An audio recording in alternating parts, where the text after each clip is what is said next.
I'm a hunter. I like to hunt wild boar specifically. Though I have been deer hunting and have been known to get a turkey for Thanksgiving, I mostly hunt boar. For those of you that don't know, boar are a big problem in the United States. A sow can have 2 litters a year, and it's not uncommon for a litter to consist of 10 or more pigs.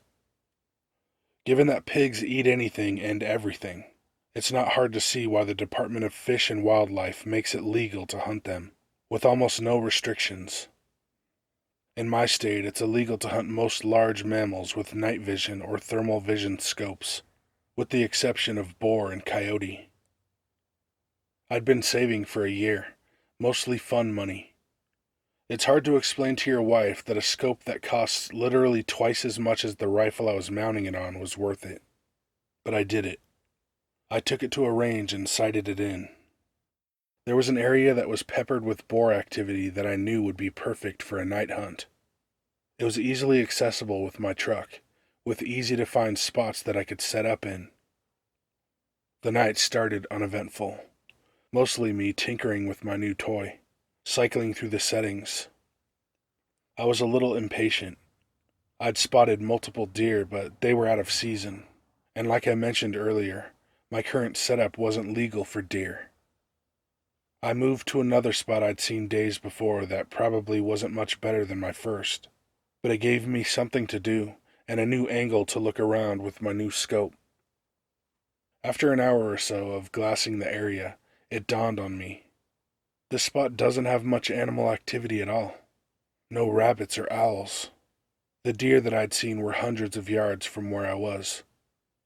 Why was this pocket of land so dead at night but lively in the day? I'd set up around 10 p.m., and it was about 2 a.m. when I started to think about packing up, maybe setting up a target before I left and taking some practice shots. I heard a crunch come from the direction I came from before. I panned my scope over and saw the silhouette of a small bear pushing through the bushes. It's important to note that my scope isn't exactly night vision. It's a thermal scope, kind of like a black and white version of what you see in the Predator movies. I adjusted my range and zoomed in a little. I remember jolting when I saw that it wasn't really a bear. It was a man.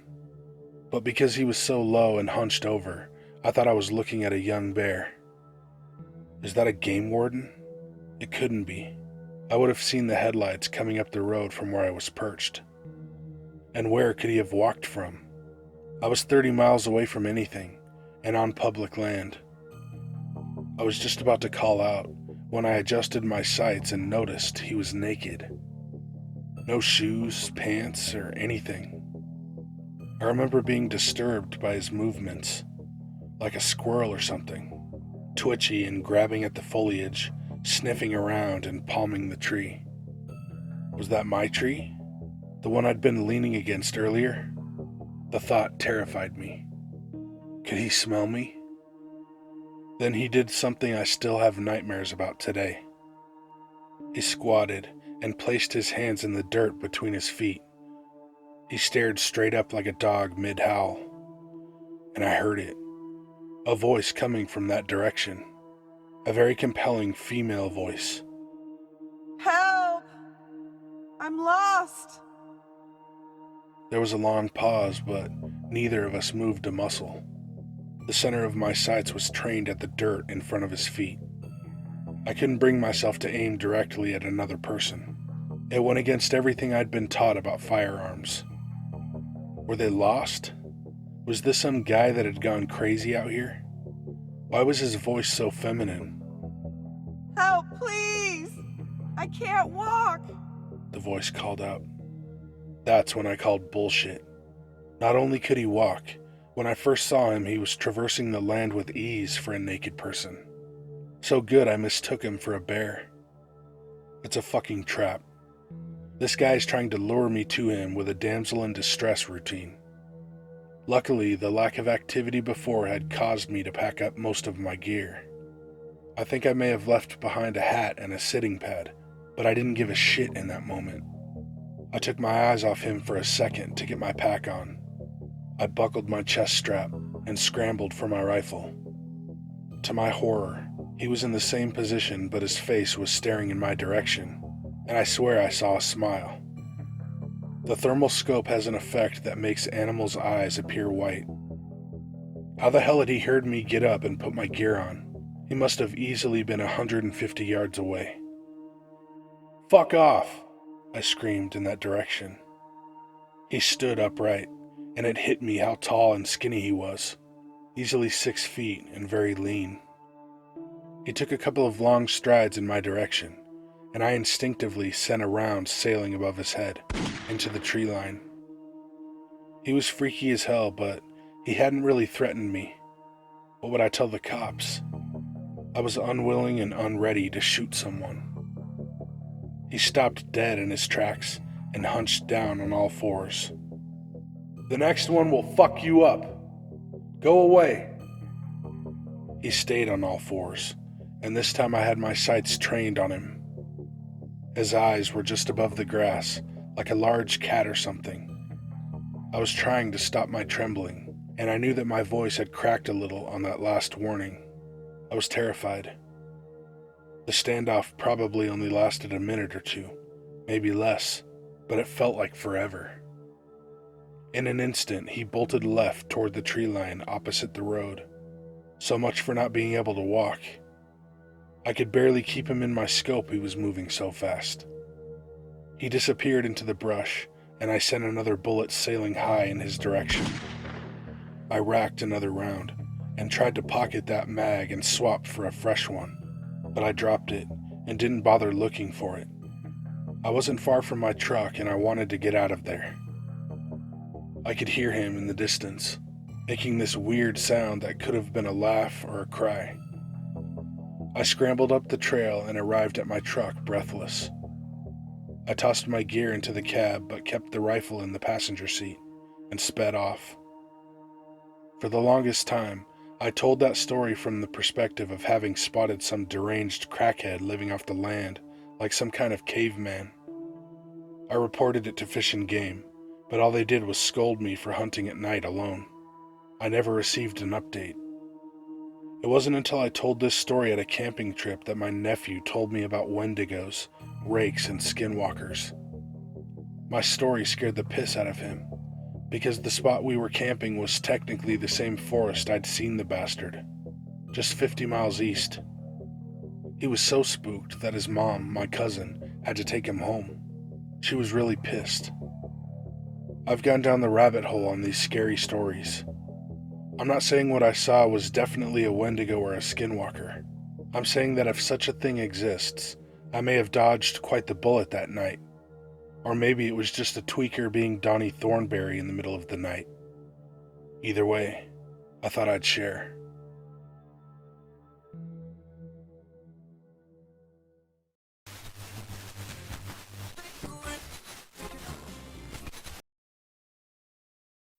Appomattox, Virginia, June 1994. I'm pretty sure it was a Thursday. I was watching I Dream of Jeannie on Nick at Night. I went to the kitchen to get a drink. We were poor and didn't have an air conditioner, so the back door was open, screen door closed. I felt someone staring at me from the door. When I looked over, I saw a creature about 3 to 4 feet tall, pale, thin, with no facial features except for huge black eyes. I freaked out and ran and told my mom, who told me that I must have been dreaming. Now, for whatever reason, I remember not being under the blanket on my bed this particular night. I was laying there, facing the wall, the last time I did that for over 20 years, and I felt the staring again. I rolled over. This thing was standing right beside my bed. I freaked out and leapt over the end of the bed, refusing to return to my room that night. I never saw that particular thing again. But Part 2, Lynchburg, Virginia, April 2013. I was working 12-hour overnights at a factory and had just woken up around 3 p.m. It was raining. As I walked into the kitchen to make my food to take to work that night, I felt something staring at me from the back door. There were 2 slats missing from the giant blinds, so a pretty significant gap. there was this thing, about 7 feet tall, all black, no discernible features except for pointy ears. I blue screened for about 30 seconds as it stared at me. After that time had passed, it shook its head and walked away. I finally snapped out of it and ran into the living room and hid. My brother-in-law suggested that this may have been the adult version of the one I saw as a kid, but I have no idea.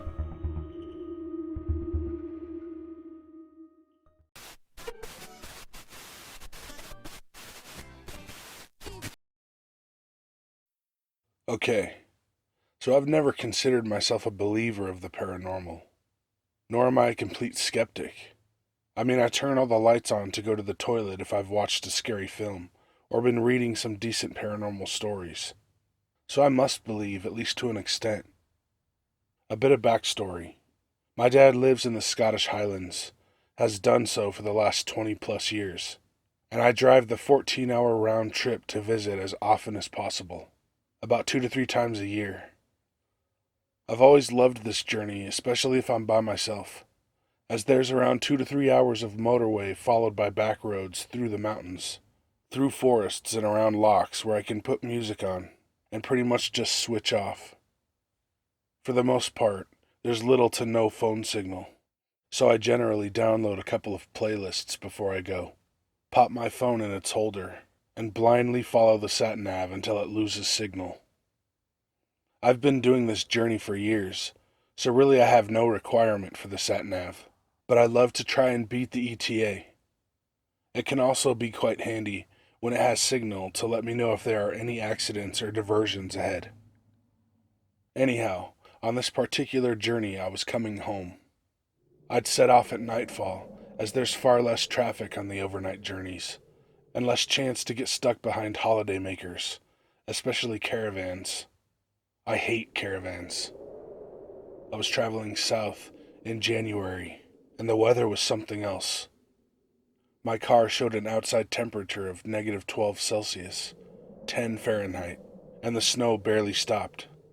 It hadn't stopped since I arrived at my dad's house 4 days earlier. My wipers were on full speed, but still the snow kept piling up on my windscreen, meaning I had to drive around half my usual speed. Every now and then there'd be a short break in the snowfall, and everything just looked magical. It was like driving through a Christmas card. Looking down into the valleys, everything covered in a thick white blanket, and lit up by the dim glow of the overhead moon, making it possible to still make out the river weaving its way through the cracks in the deepest crevices, reflecting what little light there was. On these roads, there's nothing in terms of lighting. And what's worse is there can quite often be a large drop on either side of the road. Couple this with 3 to 4 feet of fresh snowfall and an inability to see any of the road, and you've got the potential of a lot of accidents. In order to combat this, there's 8-foot-high sticks at the sides of the road, with reflective tape at the top, red on one side and white on the other. Drive between these and you should be okay. So I was driving and driving. The snow just hadn't given up, and I was focusing on the red and white reflective tape to keep on the road. Up ahead, I saw the dim taillights of another car. A welcome sight, as it was the first I'd seen in over an hour. Everyone else must have known that it was a bad idea to be out in this. Instead of focusing on the reflective sticks, I was now focusing on the taillights of the car ahead. I couldn't quite work out what make or model it was. A lightish, white or light gray SUV of some sort. Holiday makers. I thought this because I could make out their roof box and bike rack. They too must have ignored the warnings to not drive tonight. When I sped up to try and make some ground between us, it seemed to speed up too. If I slowed down, they did that too.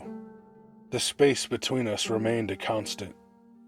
I decided that my headlights must have been annoying them in their rearview mirror, so I kept the distance as it was, blindly following their lights whilst being mindful to try and keep my tires in the most shallow bits of snow on the road, avoiding the occasional snow mound. A bit of time lapsed. I have no idea how much, as I'd now switched off entirely, listening to my mix of 90s old school dance, the howl of the wind and splat of snow on my windscreen, and in between wiper swishes, watching the red lights ahead of me, glowing in the dark like the eyes of a demonic beast, intent on keeping its distance. I'm very aware that I'm getting carried away writing this, but it's been a while since I actually wrote anything other than the daily emails to clients and customers. It's quite nice to be able to put my memories down in a physical format. I noticed the car ahead start to take a turn off the road, and felt a sudden sense of sadness and loneliness. I was losing my travel buddy, the only other sign of human life I'd had for the last few hours. I then realized that, having been so intent on following the car in front, I had no idea where I was, which isn't an issue. I essentially just had to stay on the same road for 3 hours until I reached a fork, turn right, and then onto the main road and see a little roundabout. Bizarrely though, my sat-nav now just displayed lost GPS signal and had me as a dot on a white background. Convenient, as everything was covered in snow. It never did this. It had usually downloaded enough of the route to at least keep the map on screen. It was then I got an overwhelming urge to follow the car ahead. I knew I shouldn't.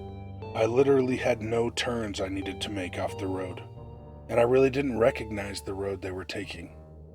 And the more I think of it, I've never noticed a turnoff that goes down the side of the mountain like this, but maybe I just never looked. I decided to follow it. Of course I did. If I ever think I shouldn't do something because it could end up in regret, I'll probably do it. Although, as I neared the turning, I started to doubt myself and thought I should stay on my road. But no matter how much I wanted to keep the wheels going straight, my hands and body wouldn't allow it. I turned off. I didn't recognize this new road. I didn't recognize my old road when I was on that either, so it really made no difference. Everything was white and dark, lots of trees and the reflective sticks. If anything, it looked exactly the same, like I hadn't turned off at all. 10 or 15 minutes later, the car ahead started pulling away from me. Only slowly, but faster than I wanted to drive in these conditions. So I let it. It couldn't really get away anyway, as there was nowhere to go from this road, so I figured I'd see it again shortly. Another 10 minutes or so passed of driving alone. And then, in the distance, I spotted lights again, and this time I was catching up, quickly. The lights were flashing in the dark distance. Amber, nothing. Amber, nothing. Great, my travel buddy has got their hazard lights on, and they've stopped. I decided I'd have to pull over and see what was wrong. As I pulled up behind my buddy, a white Audi, possibly a Q3 or Q5, I'm not sure. I noticed the amount of snow on their car, surely far too much for them to have just stopped, and there's no tire tracks for me to pull into. But it was 100% the same car I'd been following.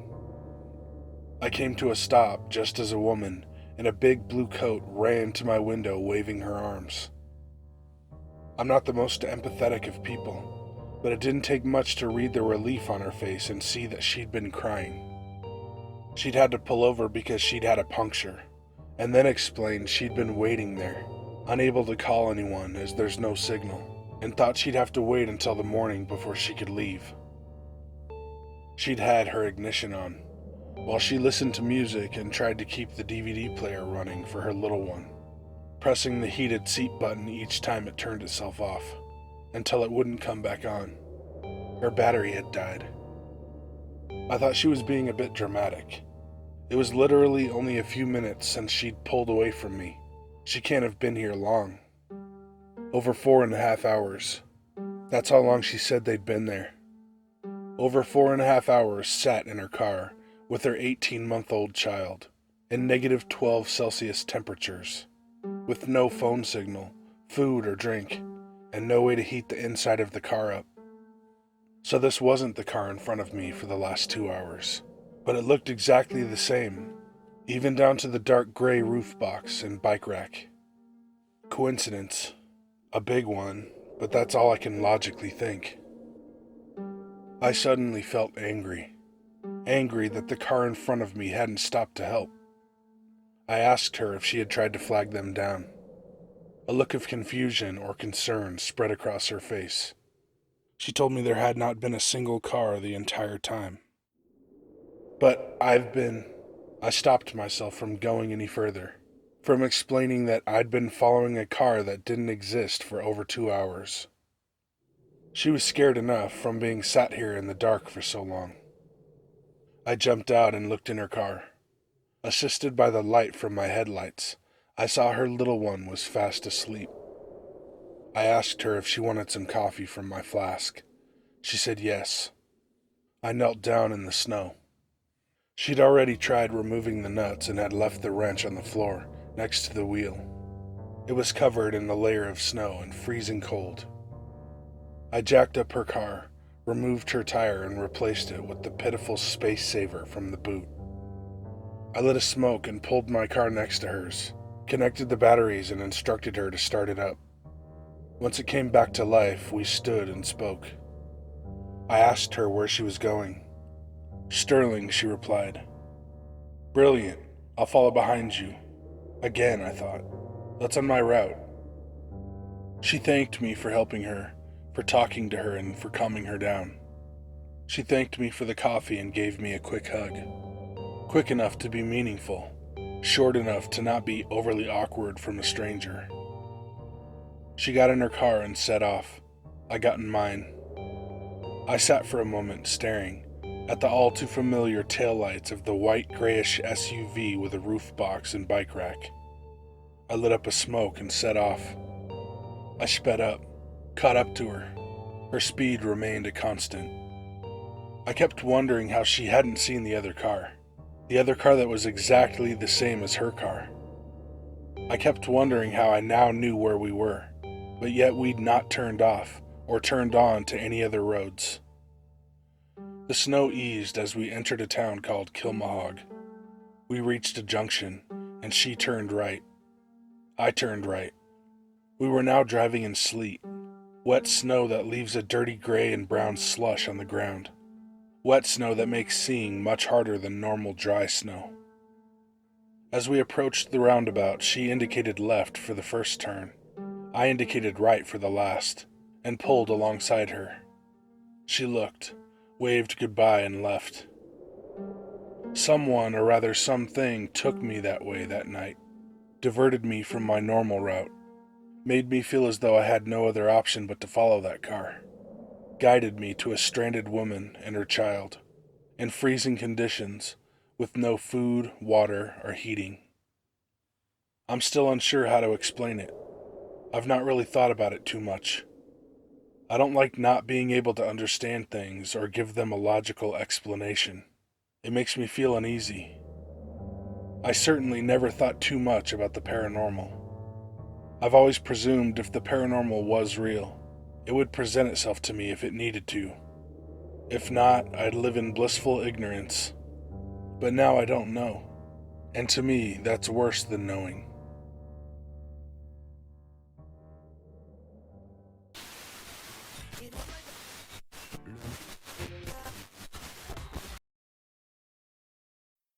This happened when I was 13. We went down to Mexico one year in the summer. We were staying with my aunt. Her house was pretty isolated, but not in the middle of nowhere. Her closest neighbor was probably a quarter-mile away. Her house was relatively small. It was a brick house with an aluminum roof. The roof is important. It had 2 rooms and 1 bathroom. Us kids stayed in my aunt's room because it was the largest. My mom was in the other bedroom, and my aunt slept alone in the living room. Her husband worked nights, so he was never there. I used to like going over there. We used to walk to town, which was about an hour away. I enjoyed those walks. In town, there was always some neat stuff to look at, mostly fresh fish and fruits. Well, this time I noticed this woman. I saw her almost immediately. She was watching me and my family everywhere we went. This woman was pretty ordinary looking. She was middle-aged, but as I remember, as cliché as it sounds, she had a big, pointy nose. The thing was, the whole time she followed and watched us, I never saw her blink. She just had this dead stare. I told my mom and aunt, and they joked around saying maybe she thought I was handsome. I shrugged it off. When it was time to go, it was sundown. I remember looking back one more time and seeing the woman peeking around the corner, still watching us. We made it back after dark, but just in time. We ate and talked. I still felt uneasy about the woman watching me. I asked my aunt about her. She sighed and told me many people think that woman is a witch. I remember feeling chills. She said never go outside after dark, no matter what. The whole night I just kept thinking about that woman, and I still had that uneasy feeling. I eventually fell asleep but woke up because it was so hot. It was quiet outside. I hear whispers coming from the living room. It sounded like my mom and aunt. I went to look and both of them were awake, but frozen with their finger on their mouth. They were telling me to be quiet. I thought it was strange, but I obeyed. That's when I hear something heavy land on the roof. It was loud. Then we could hear something walking. Whatever this thing was had claws, because you could hear the claws tapping and dragging against the metal. I looked over to my mom and aunt, and both of them were praying. I just stayed still, not knowing what to do. The thing on the roof then let out a screech. It sounded like an owl screeching, but almost like a human was imitating it. I felt the hairs all over my body stand up. It walked around on the roof for a bit more before it stopped. Then all the normal sounds from bugs outside started up again. Bugs and birds became audible. Animals must have some kind of respect or fear of these things. I asked my aunt and mom what that was. They told me it was probably a lechuza. They explained if I hear something outside, never let it lure me.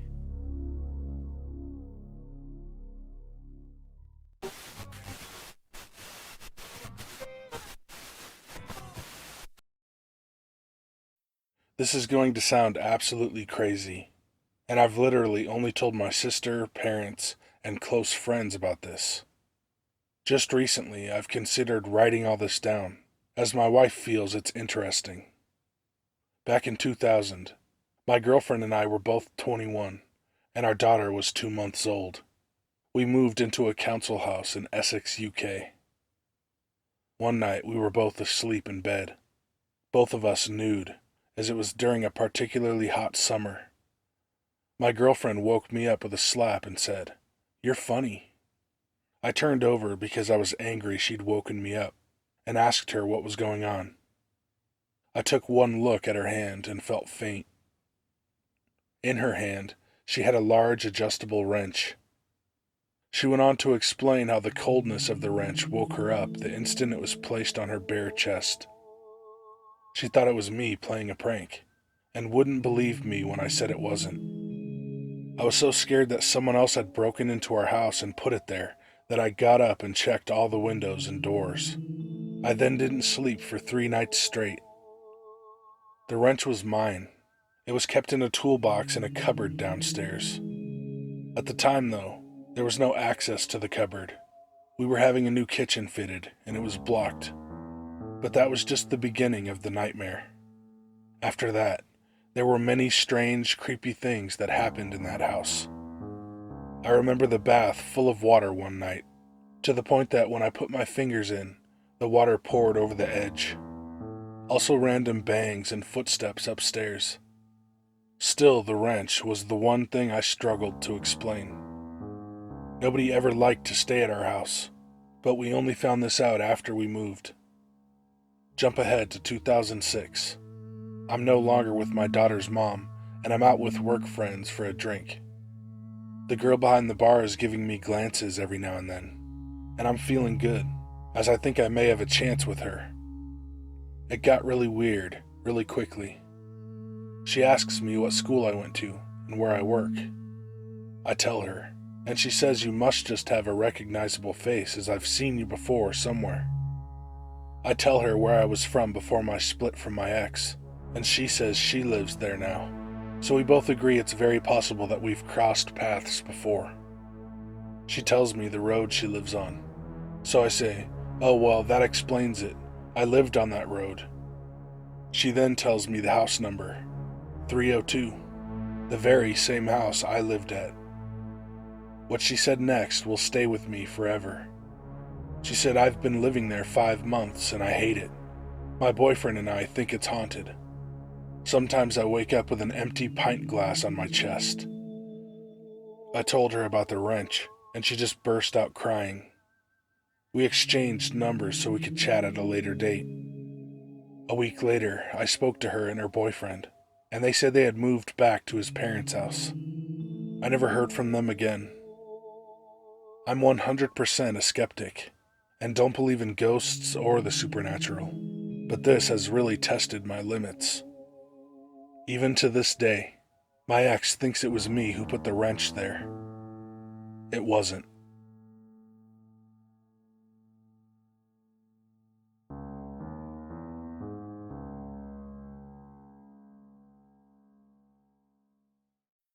Hey guys and ladies, thanks for watching. Links to all my shit are down in the description. I also put some skits on TikTok, because I figured I might as well. I'm the Devil's Interval there. I want to thank Lizardo for helping me in the Hunter story. So, that's about it. Be good to animals, even people. See ya. Scout, Snema, Barksbus, Herish.